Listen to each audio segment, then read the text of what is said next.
Yesterday we studied a little more in depth the reason why, or the cause of the planets being held in orbit and moving in specific orbits, and how they're being kept in that orbit. So we're going to, and your homework was also to find out what is solar wind. And the reason we are studying this subject is it's part of our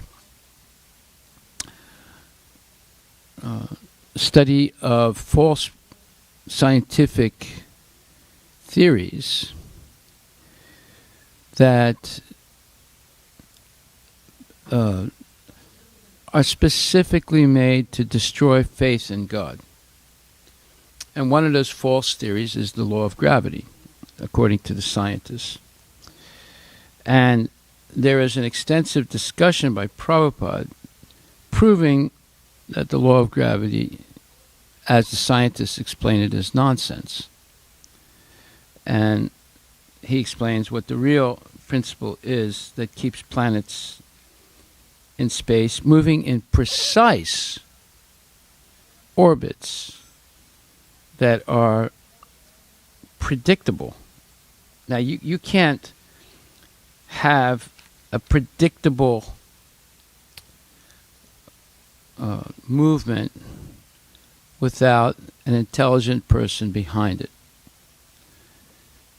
And the movement of planets is so predictable that astronomers, they can predict when there's going to be eclipses of the sun, and when when there's going to be spring, and when there is going to be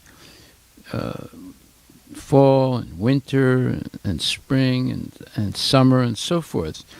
So that's all possible because of the precise movements of planets, not only in orbits but also spinning in their own axis.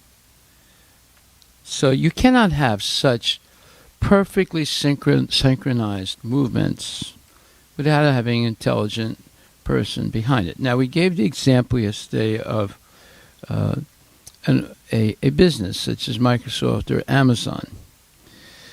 And the business is functioning in an organized way because there's intelligence behind it. And I asked you to look up somewhat the history of Amazon, which begins with an idea, and its humble beginnings are in a garage that's part of a house in the Seattle area. And it developed into this huge business. Now, that didn't happen by accident.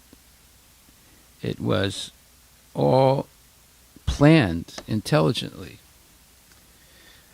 And the same way, and it requires many decisions that have to be made, and a lot of things that have to be synchronized. And then over time, there has to be a large cadre, or a large number of intelligent persons working together to keep all these systems of, manufacturing or purchasing, and then delivery, and we explain how you need not only warehouses and all kinds of organization in the warehouse, and then the incoming of goods, and then also if you're working with subcontractors, having them also have inventory and describing all these products on the internet, and then having a system of payment, and then delivery, and all this requires hundreds and thousands of people. working together in specific ways, and it's all intelligence-driven. Now imagine the universe, which is much bigger. Amazon or Microsoft is nothing compared to the universe. And the scientists and philosophers, they want to say that there's no such thing as a hierarchy of organization in the universe. It all happened by accident, and it's all going on by its own way, and then matter organizes itself due to the law of gravity. Now, not only the law of gravity that they are explaining is wrong, but nothing, no organized system ever develops without intelligence behind it. There's no example of anything organized in this world that any man-made system that happened by accident. It's all intelligence driven. How is it possible then that the universe, which is much more complicated, billions and billions and trillions of times more complicated than a business like Amazon, how did that all happen by accident? The whole idea is ridiculous. It's childish. It's not scientific. It doesn't make sense. It's irrational. And it's nonsense. But yet they teach this like as science.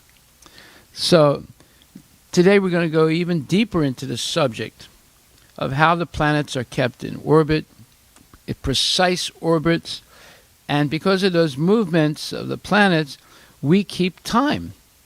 And we have to correct our watches according to the precise movements of the planets, and especially the sun.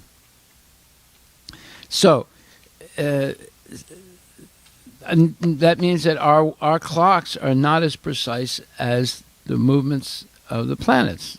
Therefore, they have to be adjusted every once in a while, every year, in fact.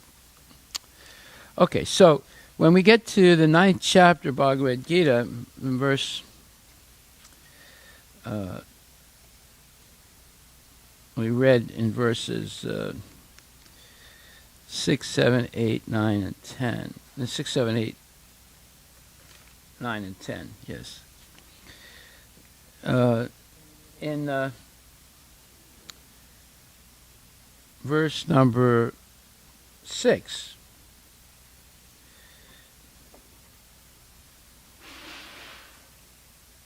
it says,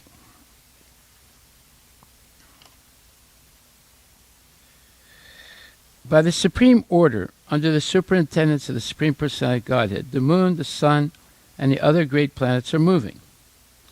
In the Brahma Samhita 5.52 also it is stated, Yes Chaksuresa Savita Sakala Grahanam. This is a description of the movement of the sun. It is said that the sun is considered to be one of the eyes of the Supreme Lord, and that it has immense potency to diffuse heat and light. Still, it is moving in its prescribed orbit by the order of the supreme will of Govinda. So from the Vedic literature, we can find evidence that this material manifestation, which appears to us to be very wonderful and great, is under the complete control of the Supreme Personality Godhead. This will be further explained in later verses of this chapter. So, just like in a company like Amazon or Facebook or Microsoft, there is a supreme controller called the CEO, the chief executive officer. And he's giving orders. And he has so many people working underneath him that execute those orders.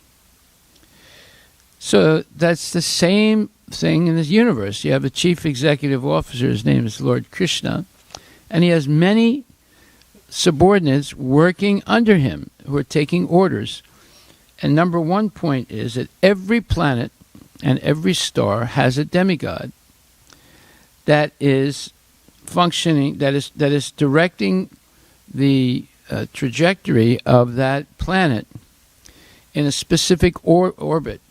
That orbit is like a machine. And the person that that has made this machine is Krishna. And he designates a particular person to be the pilot of that machine. And that pilot is a person, and it's designated by Krishna. So in the sun, Krishna himself incarnates as Surya Narayana to be the pilot and the controller of the sun's movement. But then all the planets are demigods, like Brahma and Indra and Chandra and different demigods, and they are the driver. They're the pilot of the planet, moving in a specific orbit. And another example given is just like you have, let's say, 3 bulls that are yoked, and they walk around with the yoke on. They walk around a pivotal point where there could be a grain grinding stone, or it could be a oil pressing contraption. And by walking around, they make the thing spin, and by the spinning, the grain is ground into a fine powder, or the sweet seeds are crushed, and they give oil, like mustard oil or different oils. But the bulls are yoked, and they can only move in a specific circular way. And each one is a specific distance apart from the other one. You see, so in the same way, the planets are all revolving around the Dhruvaloka or the pole star, and they're all yoked like those bulls around the grain grinder or oil grinder or oil press, and they move in that specific orbit around the press. In the same way, the planets move in specific orbits. The orbit is a machine. It's like a car or like an airplane, and it can only move in a certain circular motion. So, therefore, very similar to an airplane.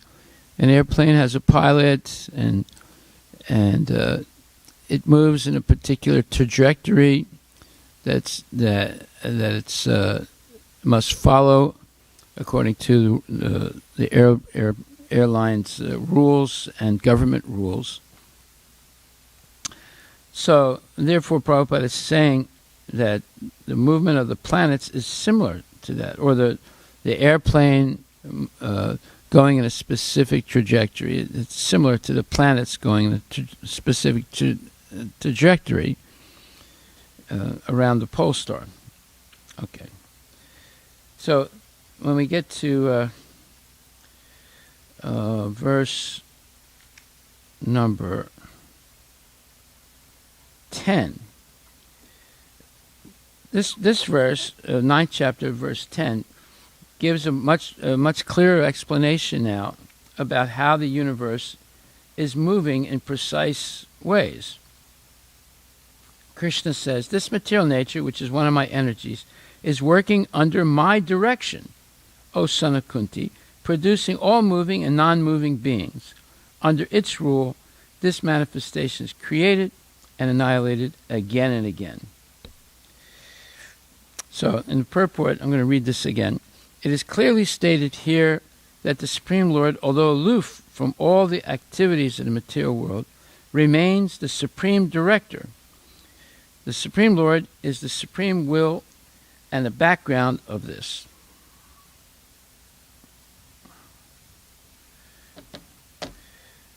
Of this material manifestation. But the management is being conducted by the material nature.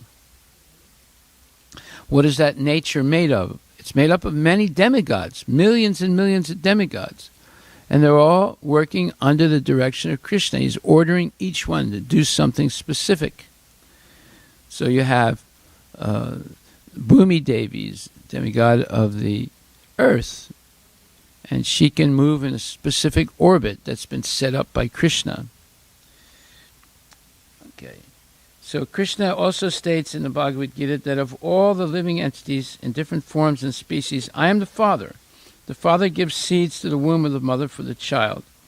And similarly, the Lord, by his mere glance, injects all the living entities into the womb of material nature, and they come out in their different forms and species according to their last desires. Last desires means from the previous creation, material creation, and activities. All these living entities, although born under the glance of the Supreme Lord, take their different bodies according to their past deeds. So the Lord is not directly attached to this material creation. He simply glances over material nature. Material nature is thus activated, and everything is created immediately. Because he glances over material nature, there is undoubtedly activity on the part of the Supreme Lord, but he has nothing to do with the manifestation of the material world directly. This example is given in the Smriti, meaning like Srimad Bhagavatam, where there is a fragrant flower before someone, and the fragrance is touched by the smelling power of the person, yet the smelling and the flower are detached from one another. There is a similar connection between the material world and the Supreme Personality of Godhead. Actually, he has nothing to do with this material world, but he creates by his glance and ordains, meaning gives orders.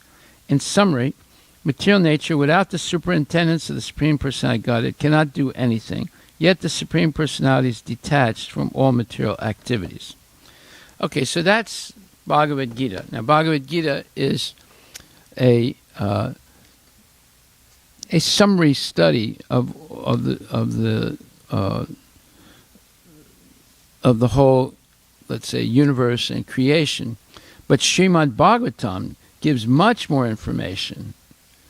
And in the Bhagavatam, 5th canto, 23rd chapter, 3rd verse, it explains, when bulls are yoked together and tied to a central post to thresh rice, they tread around that pivot without deviating from their proper positions, one bull being closest to the post, another in the middle, and the third on the outside. Similarly, all the planets and all the hundreds and thousands of stars revolve around the pole star, the planet of Maharaj Dhruva, in their respective orbits, some higher and some lower, fastened by the Supreme Personality of Godhead to the machine of material nature according to the results of their fruitive acts.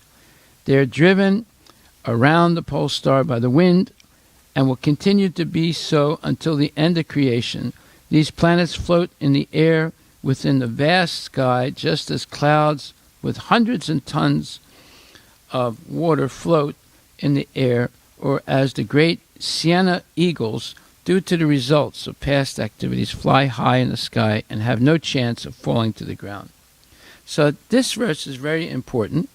You were supposed to read it and, in a sense, summarize it. But this explains that the principle of gravity has nothing to do with the explanation of the scientists. It has to do with, especially when we're talking about the movement of planets, what's called the solar wind. And your homework was to explain what this solar wind is. And it's a type of expansion of energy due to the sun's, let's say, there are things called the eruptions from the sun of tremendous amount of energy in the form of electromagnetic waves, and it goes through the universe at a tremendous speed. I think 5,000 kilometers a second or more, and it moves things just like the air and the wind on the earth move things like clouds. A cloud can weigh hundreds of millions of tons, and it's moved thousands and thousands of miles. And we've discussed that before. Or an airplane like a 747 or 777 or the Airbus, gigantic airplanes. They move. They have tremendous amount of weight, but they fly through the sky. And how is that? Well, it's by laws of aerodynamics. Basically, it's not, there's a simple explanation. And that is when there is organization so that the air passing over the top of a wing of the airplane, and the wing of the airplane is shaped in this particular way. When the air goes faster over the top of the wing and slower in the bottom of the wing, it creates a low air pressure on the top of the wing and a high air pressure on the bottom of the wing, and that pushes the airplane up. So that's a simple explanation. It's called the Bernoulli's principle. Bernoulli's principle, BERNOULLI''S. You should find this. This is your homework for next week. Find out what is Bernoulli's principle. Bernoulli's principle helps explain that an aircraft can achieve lift because of the shape of its wings. They are shaped so that the air flows faster over the top of the wing and slower underneath. Fast-moving air equals low air pressure, while slow-moving air equals high air pressure. The high air pressure underneath the wings will therefore push the aircraft up through the lower air pressure. Okay? That's Bernoulli's principle. Okay, so there's such a thing as lift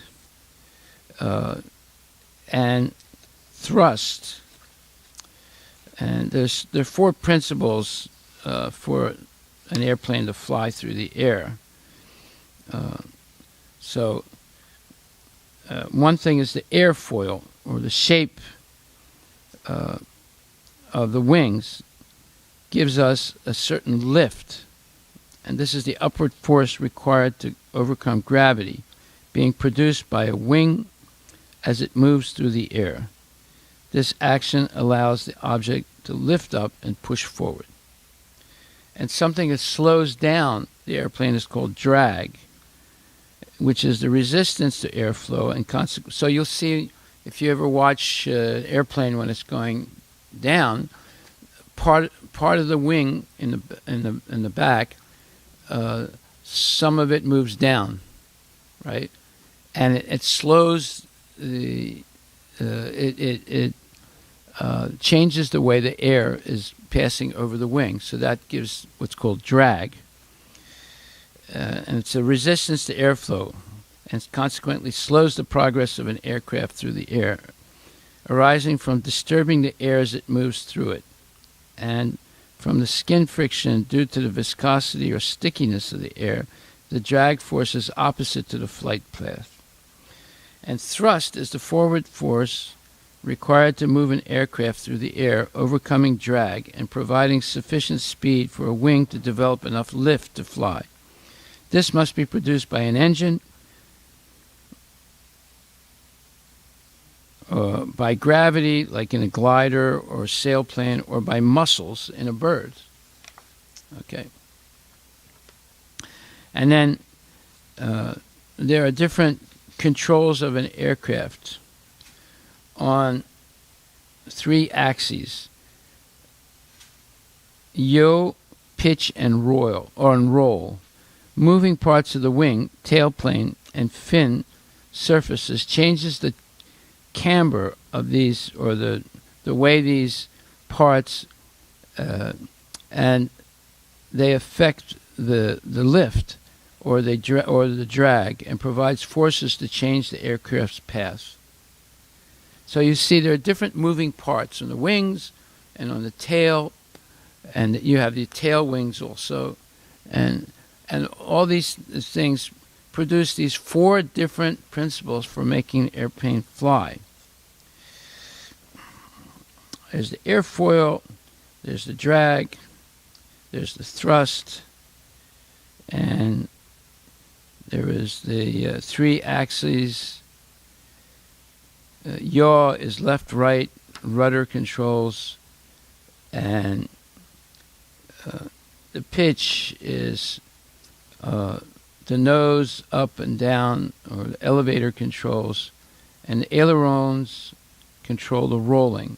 So anyway, all these things are necessary to control the way the air is passing over the wings. Now, you can demonstrate this also, and you can try and do this at home as part of your homework next week. You can get a hair dryer and use the hair dryer to float a ping pong ball. So you get a ping pong ball, and you can put it in a box, and from one side you shoot in hot air from the hair dryer and see what happens to the ping pong ball. It'll go up. So,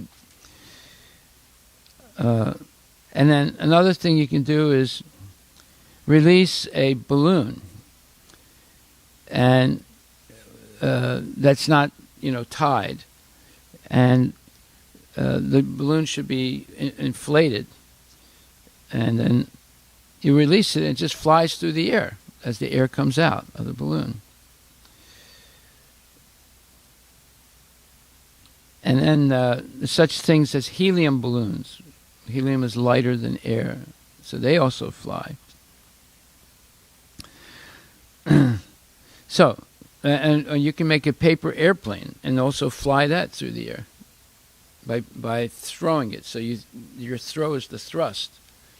And then if you make wings on your paper airplane, by your thrust, the wind goes faster over the top of the wing than the bottom, and it'll fly through the air for a certain period of time until the thrust is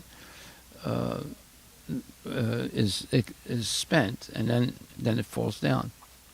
So you can try the hair dryer and the ping pong ball. That's a fun experiment. Okay, so by the adjustment of the wind, airplanes fly, birds fly, like eagles, gigantic eagles, the Sena eagle, and also airplanes fly, and also planets fly. And the planets, however, fly in specific orbits around the pole star, and the orbit is a machine, like a car or an airplane. And it's not built by Boeing or Airbus, it's built by Krishna and the demigods. Just like a yoke and bulls walking around a walking around a central point, and they're tied to the yoke, and they're specific distance apart from each other, and they move in a specific circular movement. So that machine called the orbit is built by Krishna and the demigods. So according to the description of this verse, the hundreds and thousands of stars and the great planets such as the Sun, the Moon, Venus, Mercury, Mars, and Jupiter are not clustered together because of the law of gravity or any similar idea of the modern scientists. These planets and stars are all servants of the Supreme Personality of Godhead, Govinda or Krishna. That means every planet has a demigod who's the pilot. And according to the order, and Krishna's ordering them, they sit in their chariots and travel in their respective orbits. The orbit in which they move are compared to machines given by the material nature to the operating deities of the stars and planets, who carry out the orders of the Supreme Personality of Godhead by revolving around Dhruva Loka, which is occupied by the great devotee Maharaj Dhruva. This is confirmed in the Brahma Samhita. 552. So this is exactly what Bezos or Satya Nagala do. They give orders to their vice presidents, and the vice presidents to the partners, and the partners to this one and that one. And there's a whole hierarchy. Look that word up, HIERARCHY, hierarchy. There's an entire hierarchy of managers. And the order comes from Krishna, and then they execute the order. Just like Bezos says, we have to deliver so many packages to our hub in Atlanta, and from there it has to be distributed to Alabama and Mississippi and so forth. Well, he gives the order, and then his men execute the order. And they have airplanes, and they have trucks, and they have warehouses, and they have so many workers, and eventually those orders are fulfilled, and they're delivered. So in the same way, Krishna has all his demigods, and he gives an order to them, but already they've set up the orbits, and the demigods simply have to steer the planets with their chariots on that orbit. So this verse, Yaschakshuresa Savita, 5th chapter, 52nd verse of the Brahma Samhita. I worship Govinda, the primeval Lord, the Supreme Personality Godhead, under whose control even the sun, which is considered to be the eye of the Lord, rotates within the fixed orbit of eternal time. So the fixed orbit of eternal time, that's the machine. The machine is called the Kala Chakra. The sun is the king of all planetary systems and has unlimited potency in heat and light. So that heat and light, that is what you would call the thrust, the energy that's pushing this airplane or this planet. This verse from Brahma Samhita confirms that even the largest and most powerful planet, the sun, rotates within a fixed orbit or Kala Chakra in obedience to the order of the Supreme Personality of Godhead. This has nothing to do with gravity or any other imaginary laws created by the material scientists. Material scientists want to avoid the ruling government of the Supreme Personality of Godhead, and therefore they imagine different conditions under which they suppose the planets move. In other words, they speculate. The only condition, however, is the order of the Supreme Personality of Godhead. Yeah, the order of Satya Nagala, or the order of Bezos, or the order of Larry Page, or the order of Larry Ellison. These people are making orders. Or the order of President Trump. You see, he just ordered so many things. No more flights in from Europe, including England and Ireland. And so much money, he declared an emergency, and so much money has to be given to businesses and to individuals, and so many tests have to be done for free for the coronavirus. He orders, and then people execute the orders. So it's the same thing in the universe. If it's here on the earth, the earth is simply a small sample of the whole universe. So that's why you begin with the known to understand the unknown. Everything is trickled down in the universe. So if on the earth there's a CEO and he orders his men and women to do certain things and they do it, then now you understand how it's happening in the universe also.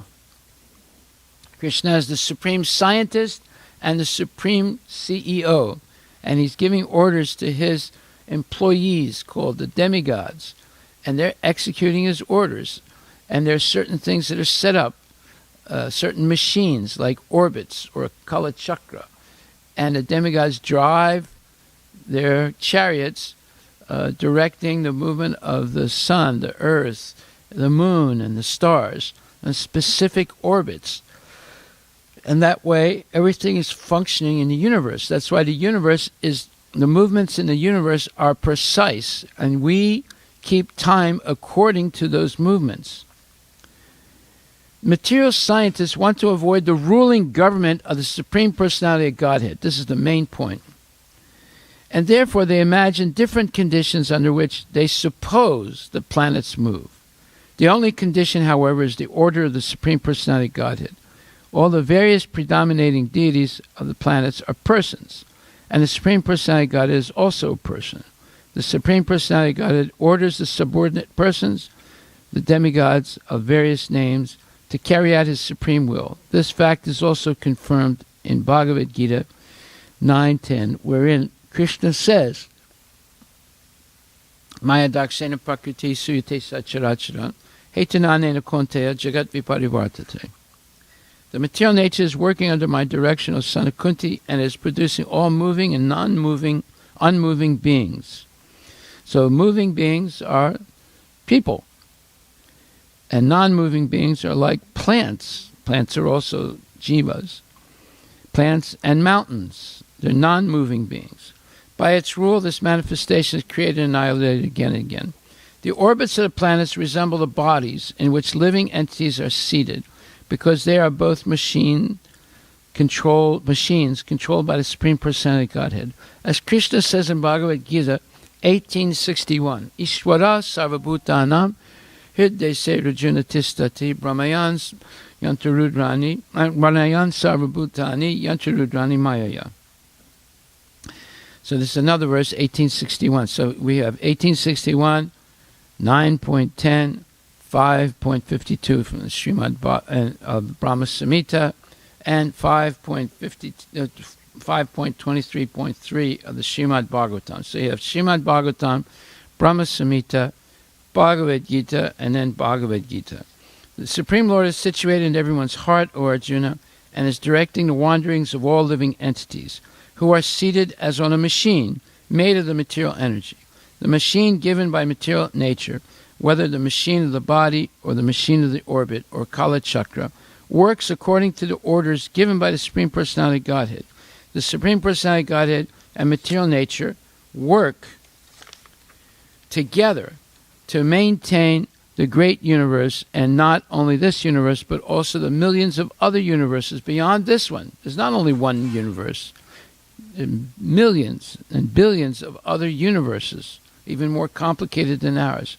So when it says the Lord is working with the material energy,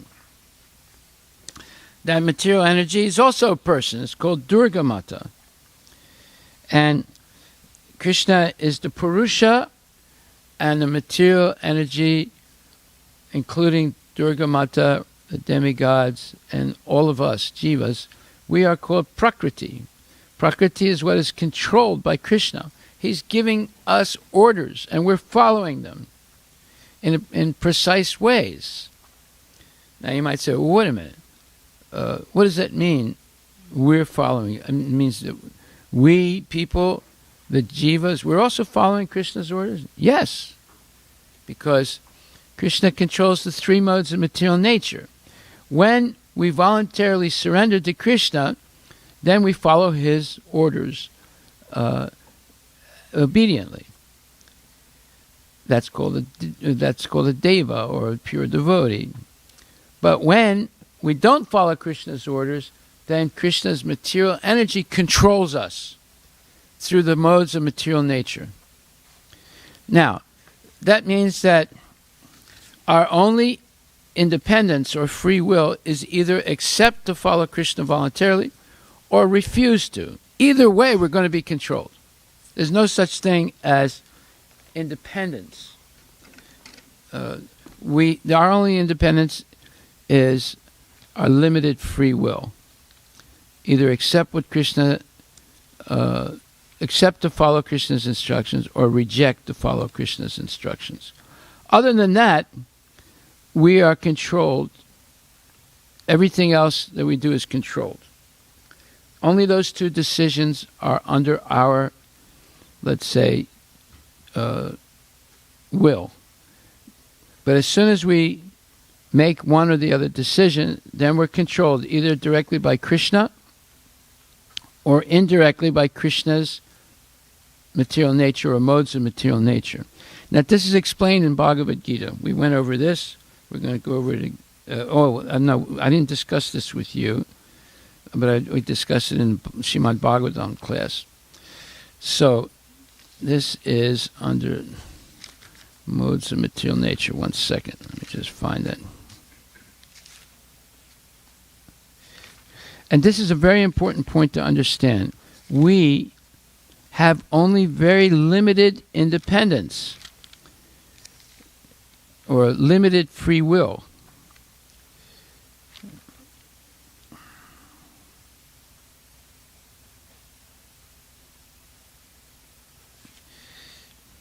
Okay, so 14th chapter, 19th verse of Bhagavad Gita. So for next week, you have to read 14th chapter, 9th verse. 19th verse, I'm sorry. And it says, Nayam gunebhya kartaram yada drastanupasyati gunebhyascha param veti madbhavam so digachati. When one properly sees that in all activities no other performer is at work than these three modes of nature, and he knows the Supreme Lord, who is transcendental to all these modes, he attains my spiritual nature. So in the purport, Prabhupada says, when one properly sees that in all activities no other performer is at work than these modes of nature, and he knows the Supreme Lord, purport. One can transcend all the activities of the modes of material nature simply by understanding them properly, by learning from the proper souls. The real spiritual master is Krishna, and he is imparting the spiritual knowledge to Arjuna. Similarly, it is from those who are fully in Krishna consciousness that one has to learn the science of activities in terms of the modes of nature. Otherwise, one's life will be misdirected. By the instruction of a bona fide spiritual master, a living entity can know of his spiritual position, his material body, his senses, how he is entrapped, and how he is under the spell of the material modes of nature.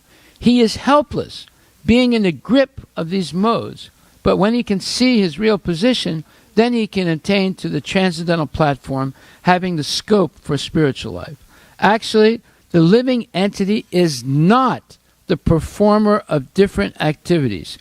The living entity, he is forced to act because he is situated in a particular type of body which is conducted by some particular mode of material nature. Unless one has the help of a spiritual authority, he cannot understand in what position he is actually situated. With the association of a bona fide spiritual master, he can see his real position, and by such an understanding, he can become fixed in full Krishna consciousness. A man in Krishna consciousness is not controlled by the spell of the material modes of nature. It has already been stated in the 7th chapter that one who has surrendered to Krishna is relieved from the activities of material nature.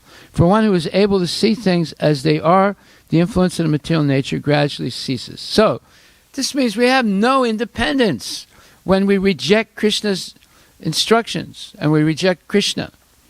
That's why people are in a state of illusion. That's why there's such a thing as a black swan event. The black swan event was a concept that this one economist developed, and that is that in life there are going to be things that happen that no one has control over, and it completely upends or, let's say, destroys all the expectations of people. So this coronavirus is a black swan event. No one could see it coming, especially President Trump. His whole strategy has been to boost the economy to such a point that everyone's life is better, and therefore they're going to vote for him to be president again. And all of a sudden, the coronavirus comes. Even he did not see it coming. And what has it done? It's destroyed the economy, not only of the United States, but of China and Europe, all over the world. This is called a black swan event. It's an unpredictable event that no one can control. Of course, they're spending tremendous amount of money to try and control it, but the effect it's going to have on the world economy is catastrophic. So, why is this? This is to show people that there's a supreme controller. There's no such thing as something happening by accident.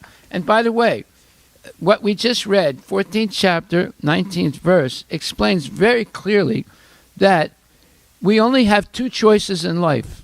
Either we choose to follow Krishna.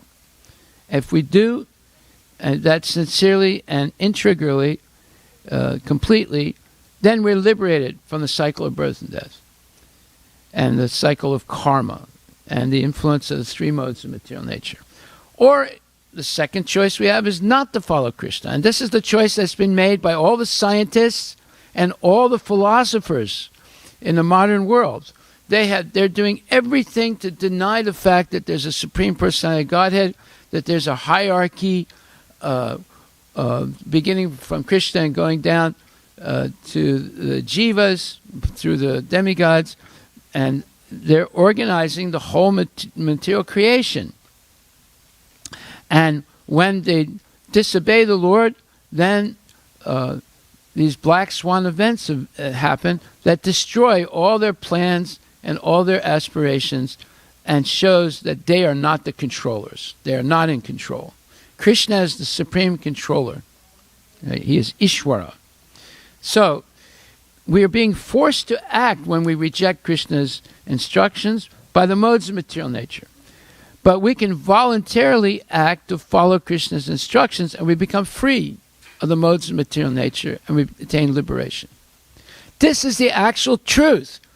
And the scientists and philosophers are trying to convince us, no, everything started with a big bang from a point of infinite density, which is nonsense. There's no such thing as a point of infinite density. And it all expands, and by the law of gravity, as explained by the scientists, the nature organizes itself without anybody else involved. This is nonsense. It doesn't make sense, and it's not true. It's all lies. And this is taught as science today to every one of us and our children. See? But yet, we see that birds defy the law of gravity. And by studying the birds, we were able to build airplanes using the principles of aerodynamics, where you defy the law of gravity. But wait a minute. There's something else that defies the law of gravity. And this is explained in that 5th canto, 23rd verse, 23rd chapter, 3rd verse. So adjustments of the air all made possible by the cooperation of the principles of Purusha, male, and Prakriti, female, by the cooperation of material nature, which is considered to be Prakriti, and the Supreme Personality of Godhead, who is considered the Purusha. All affairs of the universe are going on nicely in their proper order. Prakriti, material nature, is also described in the Brahma Samhita 5:44 as follows: Srishti stiti pralaya sadhana saktir eka chaiva yasya bhuvanani vibharti durgan. The external potency Maya, who is of the nature of the shadow of the Chit, spiritual potency, is worshipped by all people as Durga, the creating, preserving, and destroying agency of this mundane world. I adore the primeval Lord Govinda, in accordance with whose will Durga conducts herself. So that's the verse. And then it says, material nature, the external energy of the Supreme Lord, is also known as Durga, or the female energy, that protects the great fort of this universe. The word Durga also means a fort, F-O-R-T. This universe is just like a great fort in which all the conditioned souls are kept. So it's, in other words, it's a prison, a fortified prison.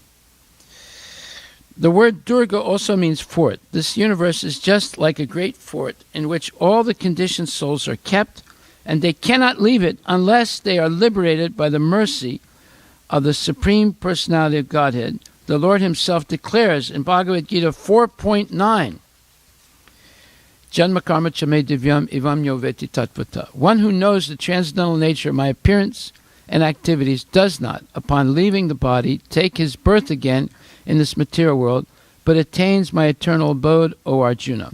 So in other words, this material world in which we find ourselves is a prison. And we are prisoners. Prisoners are people who break the law. Well, what law did we break? Well, we walked away from Krishna. We refused to cooperate with Krishna. So instead of being a demigod that cooperates with the Lord, we've become asuras that act against the Lord. That's why we're here. And that's why our soul is covered by a temporary material body that's completely controlled by material nature. As long as we don't use our free will correctly and choose to follow Krishna's orders, we're completely controlled by material nature. That's why we get old, we get sick, and we die. The soul is eternal, but as long as the soul is in ignorance and identifies with the body, it suffers with the body. But it suffers in a subtle way. The spiritual body of the soul doesn't suffer, but the false ego, the point where there's a connection between the soul, and it's a false connection, between the soul and the body, that is what's suffering. And it's a subtle thing. It's the subtle body that's suffering. But that body is not the spiritual body of the soul. But it's covering the soul, and the soul gets bewildered by the mind and intelligence and identifies with this subtle body, and therefore whatever happens to this subtle body affects us. See? Thus, simply by Krishna consciousness, by the mercy of the Supreme Personality of Godhead, one can be liberated, or in other words, one can be released from the great fort, or the great prison, fortified prison, of the universe and go outside it to the spiritual world. It is also significant that the predominating deities of even the greatest planets have been offered their exalted positions because of the very valuable pious activities they performed in previous births. This is indicated herein by the words karma nirmita gataya. For example, as we previously discussed, the moon is called Jiva, which means that he is a living entity like us. So, what do the scientists say? Oh, the moon, everything's dead on the moon. There's no life on the moon. In fact, I just heard on the radio this week, Rush Limbaugh, the radio personality, he gave a speech in which he said, the Earth is the only planet in the universe that has living beings, human beings. And this is like the Garden of Eden of the universe. He said, there are no living beings on the moon. There's no living beings on Mars. They're uninhabited. And we cannot live in those planets. Well, that part of what he said is true. We cannot live in those planets. We can't even go there, by the way. But we're trying to. But we can't live there. We can't make a colony there and live there permanently. That's crazy. That the atmosphere of the moon is completely different than the atmosphere on the Earth. Our bodies are made from Earth elements, but the elements on the moon are in different proportions than on the Earth. On the Earth, our bodies are made mostly with water and earth and a little bit of fire and air. On the moon, the bodies are subtle bodies made with mind, intelligence, and ego. So even if you go there, you're not going to see anything. And you're not going to be able to live there with your body. You would have to have a controlled environment to even live there. But any little thing goes wrong, you would die right away. You see.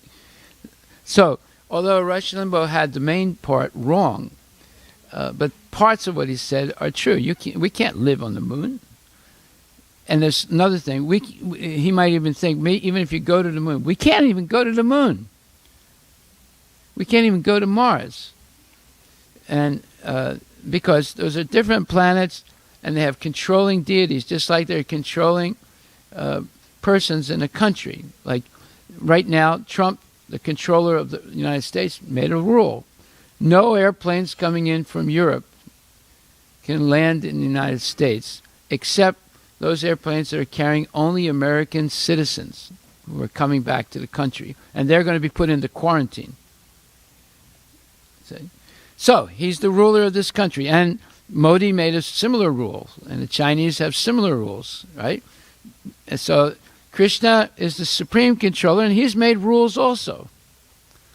So, therefore, only the predominating deity of the sun, Surya Narayana, is an incarnation of, let's see, wait a minute. As we have previously discussed, the moon is called Jiva, which means that he is living, a living entity like us, but because of his pious activities, he has been appointed to his post as the moon god. Similarly, all the demigods are living entities who have been appointed to their various posts as masters of the moon, the earth, Venus, and so on because of their great service and pious acts. Only the predominating deity of the sun, Surya Narayana, is an incarnation of the Supreme Personality of Godhead.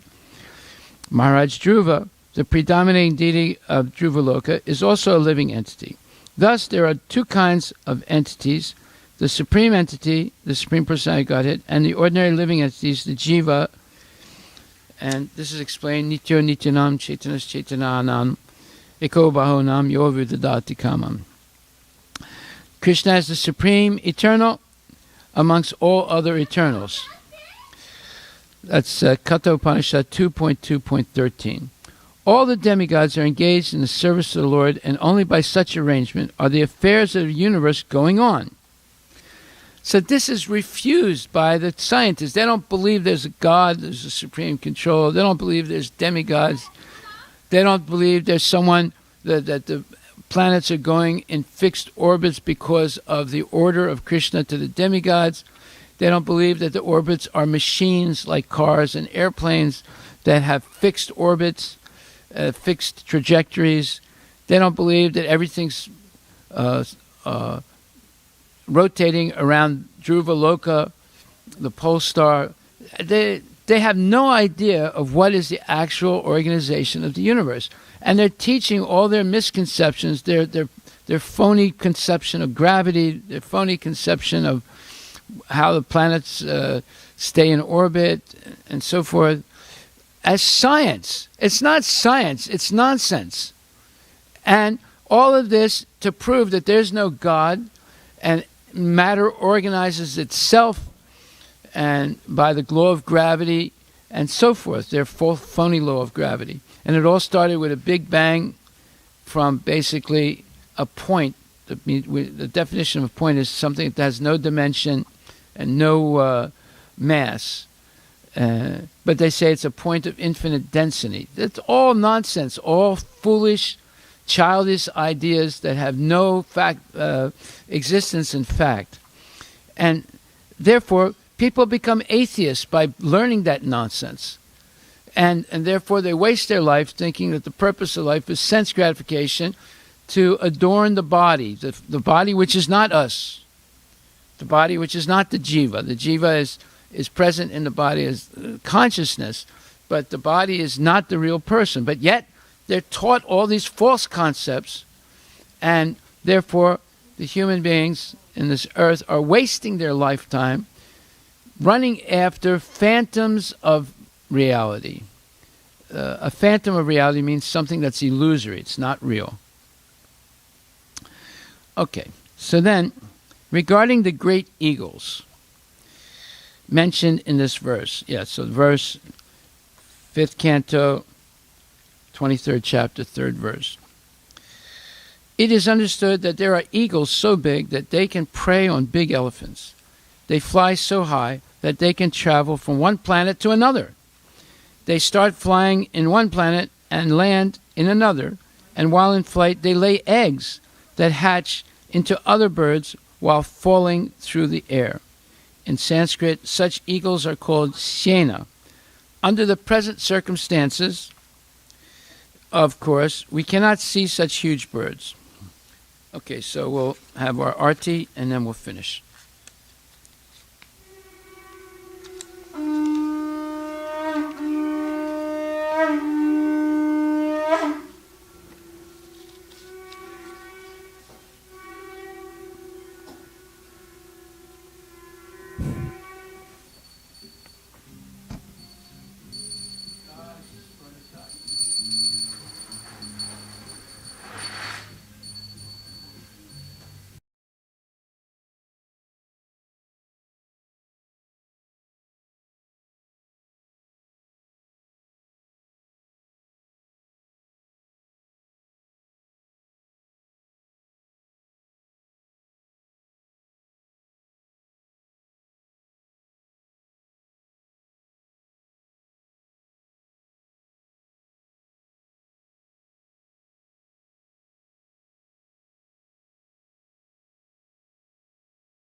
Is something wrong?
Okay.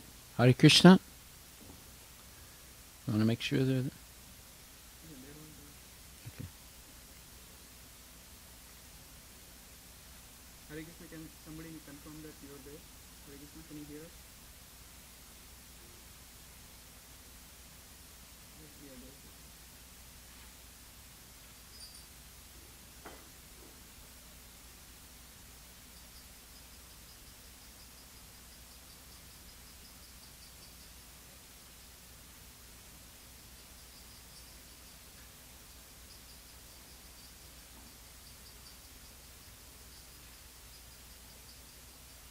Hari Bol. Can you hear us? Yes, probably can.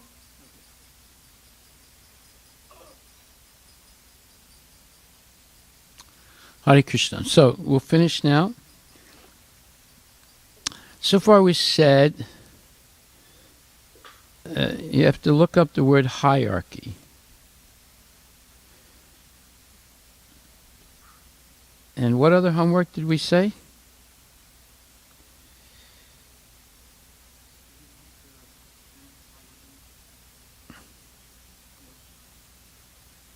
Which one? Yeah, that's Bhagavad Gita. You have to study 14:19, verse 14:19. And, 14:19,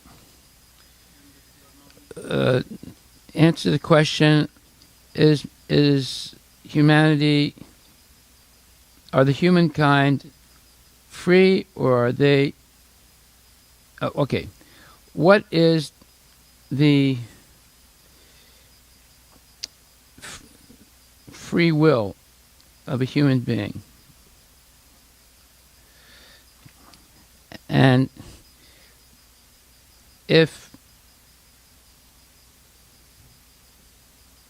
the human being refuses to follow Krishna's order,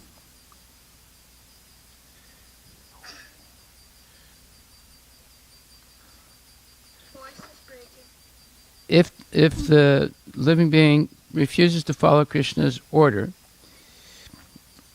is he free or a prisoner in life?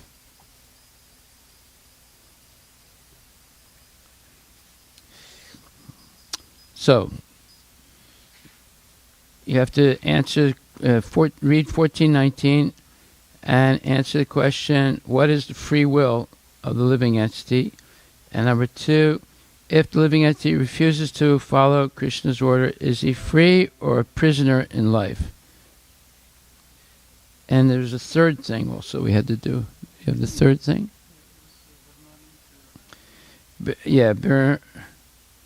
Bernoulli's, what do you call it? Bernoulli's principle. Explain what is Bernoulli's principle. Bernoulli. Apostrophe S. That's called Bernoulli's principle. Okay. So now we'll continue. We're talking about the great eagles mentioned in this verse 523:3 in Srimad Bhagavatam. They're so big that they can prey on big elephants. They fly so high that they can travel from one planet to another. They start flying in one planet and land in another, and while in flight they lay eggs that hatch into other birds while falling through the air. In Sanskrit, such eagles are called syena, S-Y-E-N-A. Under the present circumstances, of course, we cannot see such huge birds, but at least we know of eagles that can capture monkeys and then throw them down to kill them and eat them. Similarly, it is understood that there are gigantic birds that can carry off elephants, kill them, and eat them. The two examples of the eagle and the cloud are sufficient to prove that flying and floating can be made possible through adjustments of the air. The planets, in a similar way, are floating because material nature adjusts the air. When it says material nature, of course, we're understanding Krishna's demigods, who are persons. Because material nature adjusts the air according to the orders of the Supreme Lord. It could be said that these adjustments constitute the law of gravity. But in any case, one must accept that these laws are made by the Supreme Personality of Godhead. So this is what differentiates the materialistic atheists from devotees. They don't believe there's a Supreme Personality of Godhead. They don't believe that there's intelligence behind the universe. They believe that matter organizes itself through the agency of their explanation of the law of gravity, which is wrong. The so-called scientists have no control over them. In other words, the scientists are not controlling the movements of the planets and the sun and the stars. The scientists can falsely, improperly declare that there is no God, but this is not a fact. So in other words, all the scientific theories, or most of them, if not all of them, and all the philosophers' philosophies are made to destroy faith in God. At least most of the philosophers, maybe not all of them, but most of them. But the scientists, almost all of them, and all their theories, the Big Bang, the law of gravity, the way they explain it, and the different theories they have about the universe are all wrong. And they're all planned to destroy faith in God. Now, one thing you can do is there are quotes by Darwin, Einstein, Edison, explaining why they are atheists. One second.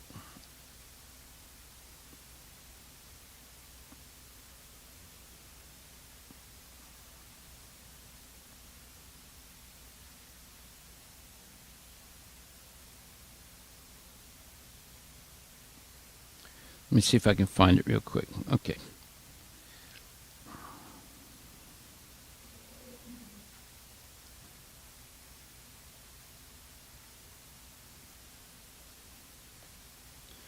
Okay, so let's take a look here.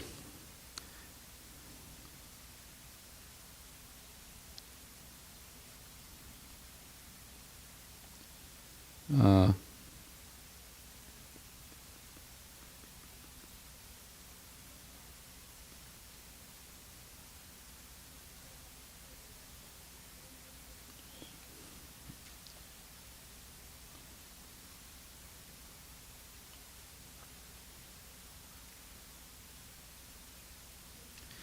okay, as far as Darwin goes, he says,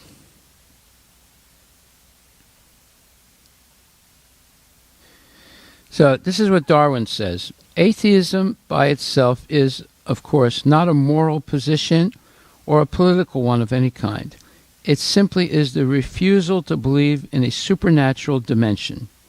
For you to say of Nazism that it was the implementation of the work of Charles Darwin is a filthy slander, undeserving of you and an insult to this audience. Darwin's thought was not taught in Germany. Darwinism was so derided in Germany, along with every other form of unbelief, that all the great modern atheists, Darwin, Einstein, and Freud, were alike despised by the National Socialist regime. Okay, so this is not a quote about Darwin. This is, let's see. This simply says that Darwin and Einstein and Freud did not believe in the existence of God. Let me see. Okay, now comes the quotes by Darwin.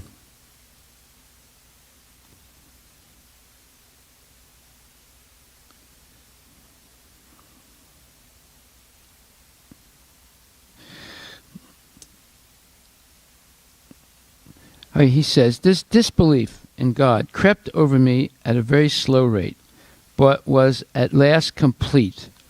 The rate was so slow that I felt no distress, and have never since doubted, even for a single second, that my conclusion that God does not exist was correct.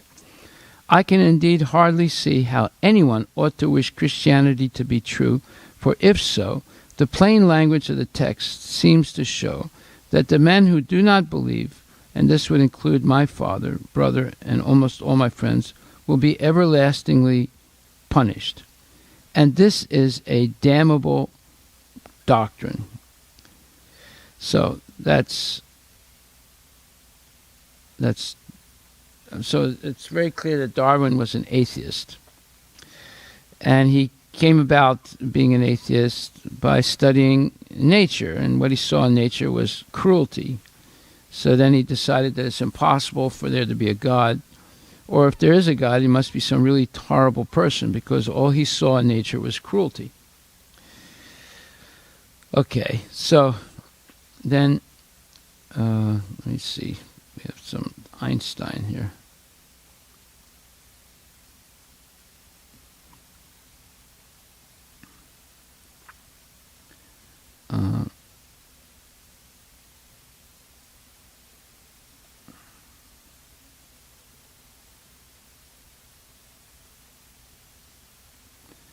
Okay, anyway, your homework is to find a quote by Darwin, Einstein, and Edison, in which they say that they are atheists. Right? So these are very famous people. You know, Freud also is another one. They're all very famous people, and their books have, and their inventions, like in Edison, they've changed society. They've made things so-called better for society. But they themselves are people that are against belief in God. And you'll see that whatever they did create, it might have made things a little easier for people in society, but they also caused problems, serious problems that we're suffering from today. Okay, so now, so those are, what, 4 types, the 3 points of for homework, right? Okay. Okay, and the last thing is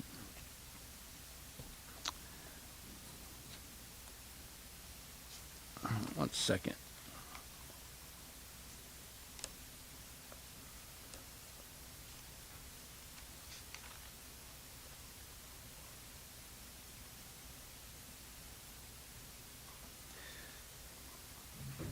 Okay, so one of the homeworks for today was also to read 5th chapter of Bhagavad Gita, verses 14 and 15. And that was to explain what it means. Man proposes, God disposes. But now also,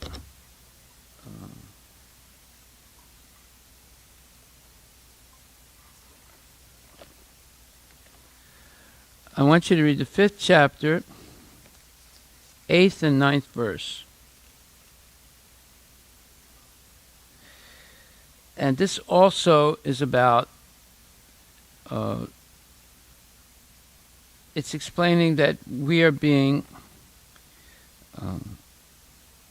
controlled by material nature, that we're not actually making decisions independently, although it seems like that. So this is a major point that materialistic philosophers make, that there is no God, and we are independent, and we have to use science and logic and reason to make nature perfect. But yet, we are being controlled completely by nature when we reject Krishna and don't follow any of Krishna's instructions. So read 5th chapter, verses 8 and 9, and explain the difference between a person in Krishna consciousness and a person who is not in Krishna consciousness. And the main point would be that a person in Krishna consciousness is free to act, free from the influence of the modes of material nature. And a person who's not Krishna conscious is controlled by the modes of material nature. And therefore their actions are not actually free, although they claim that they're free. They claim they become free when they reject the existence of God. But actually they become prisoners when they reject the... So I want you to write creatively now, do some research. You can also research in the 16th chapter of Bhagavad Gita, where it explains the mentality of a atheist and a demon. So explain how a person becomes completely bewildered by the modes of material nature when they reject the instructions of Krishna as given in Bhagavad Gita, and also explain how the devotee is completely free from the influence of the material nature by strictly following Krishna consciousness. Haribol. All glories to Srila Prabhupada. And that's your homework for next week.